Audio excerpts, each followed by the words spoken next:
From NPR and WBUR Boston, I'm Robin Young. I'm Jeremy Hobson. It's Here and Now. Well, switching gears, the elderly can often have what's called night terrors, horrific nightmarish nights, but they're fine when the sun rises. About 20% of people with dementia have such problems with their internal clocks that they sleep all day and are wide awake at night, putting unbearable stress on their caregivers. From Kaiser Health News, Rachel Gottbaum reports on a place where people with dementia can go at night to thrive. In her Manhattan apartment, Josefina Del Tejo is trying to coax her 84-year-old mother, Brunhilde Ortiz, to get ready to go out. Del Tejo and her mother's daytime caretaker make up a story to get the old woman to cooperate. What we tell her is that we're going to either to the airport, or we're going to go to Miami, or to a doctor's appointment, or to the Dominican Republic. What'd you just tell her now? That if she wants to go to the Dominican Republic or Miami, and she says she wants to go to the Dominican Republic. Brunhilde Ortiz has Alzheimer's disease. Her daughter says her mother was once a proud, hard-working immigrant who raised 4 children on her own. But now she has changed. Like I see my mom now, her memory has been thoroughly lost. She's very disoriented. She doesn't communicate at all. For months, Ortiz would sleep during the day and be up much of the night wandering around the apartment. Her daughter was too afraid to sleep, afraid her mother might fall and hurt herself, or even try to leave. She wanted to sweep the floor. She wanted to watch TV. She wanted to clean the bathroom. She wanted to take a shower. She wants to go out. This is 1, 2 o'clock in the morning. But now Del Tejo is finally getting some sleep.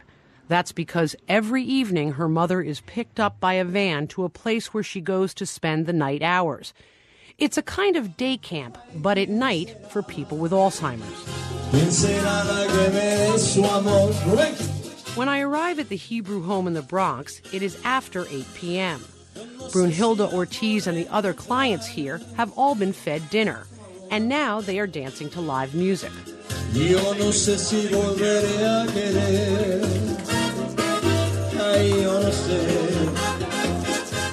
This is the River Spring at Night program at the Hebrew home in Riverdale.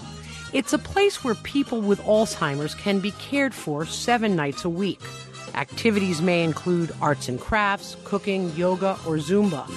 There's often live entertainment, like tonight's show. Juan Ortega playing American and Spanish favorites on his synthesizer. It may look like play, but everything that happens here is designed as therapy to help stimulate these memory-compromised people whose internal clocks are all mixed up. Their day is our night and vice versa, and they're confused about it. Deborah Messina runs the program here. She says many Alzheimer's patients go through something called sundowning. It's usually that point at dusk where an agitation comes, a confusion comes, people get lost, people wander. So what's happening is that they're home with their caregivers, and their caregivers need to sleep, and they're up all night. As people dance and enjoy the live music, the room next door is another universe. Here the music is soft and the lights are low. There's a subtle scent of lavender in the air. This is where people with more advanced disease spend their evenings. Some are sitting around a table, each with a caseworker who helps them work with blocks and basic puzzles. Pick up the purple one. No? We'll go for the red.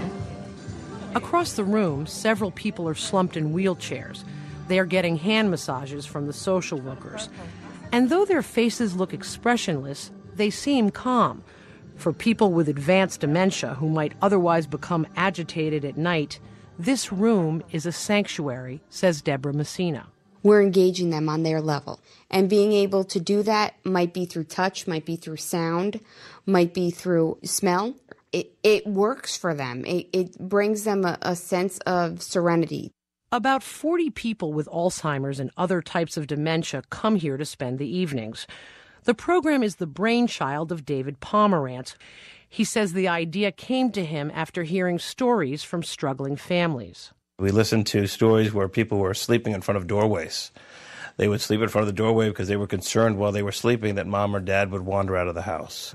We heard a lot of stories of people getting out, wandering, being lost for many hours, and families would wake up in a panic that they couldn't find their loved one in the middle of the night. In 1996, Pomerantz created the overnight program. It's covered by New York Medicaid and some private insurers. And even though it hasn't been easy to find staff willing to work the graveyard shift, he says the benefits are priceless. People that would ordinarily be at home, pacing around, dealing with challenging issues in the household, come here where their behaviors are normalized, everything's okay, activities are structured for them to be successful, they eat, they relax, they can be themselves. To us, this is who they are. We're not the family members who are dealing with that incredible loss of seeing somebody who was and isn't anymore. This program may help keep people out of nursing homes, and it saves money. A typical nursing home stay in New York is about $320 a day versus $200 a night for the overnight program. But so far, few, if any, overnight programs exist solely for people with dementia. The numbers of people being diagnosed and suffering from Alzheimer's are off the chart. And with those numbers being what they are, there's going to need to be programs like this and programs we haven't even thought of yet. Name something that people said they're giving up, such as... Nothing. Late in the evening, it's time for the ice cream social and a quiz. Some people said, this year I'm going to give up... Swearing. Swearing. Is that what you're giving up this year, Lucy? No? The most common thing that they say on an airplane while you're flying is that we run into some... strange people. Yeah, that could happen. When the sun comes up tomorrow after breakfast, everyone here will return home. Brunhilde Ortiz will take the van back to her apartment in Upper Manhattan, where she'll be greeted by her daughter, Josefina Del Tejo, before she leaves for work. Del Tejo says she doesn't know exactly what happens during her mother's nightly sojourns, but she is grateful. She was very weak when she started there. We had to carry her to bring her up and down. Now she can walk up and down. She walked to Broadway. I mean, she's a totally new person. Brunhilde Ortiz will sleep for much of the day under the watchful eye of her caretaker paid for by Medicaid. When her daughter, Josefina Del Tejo, returns home from work, she will tell her mother stories, maybe about going to Miami or to the Dominican Republic, to persuade her to get ready to go back to the Bronx for the night. And later, Del Tejo will get some sleep. For Here and Now, I'm Rachel Gottbaum. And sadly, a few months after we visited the Hebrew home, Brunhilde Ortiz passed away from congested heart failure, but her end time, it sounds, was spent in what sounds like a safe haven. Our story is a collaboration with Kaiser Health News. It's Here and Now.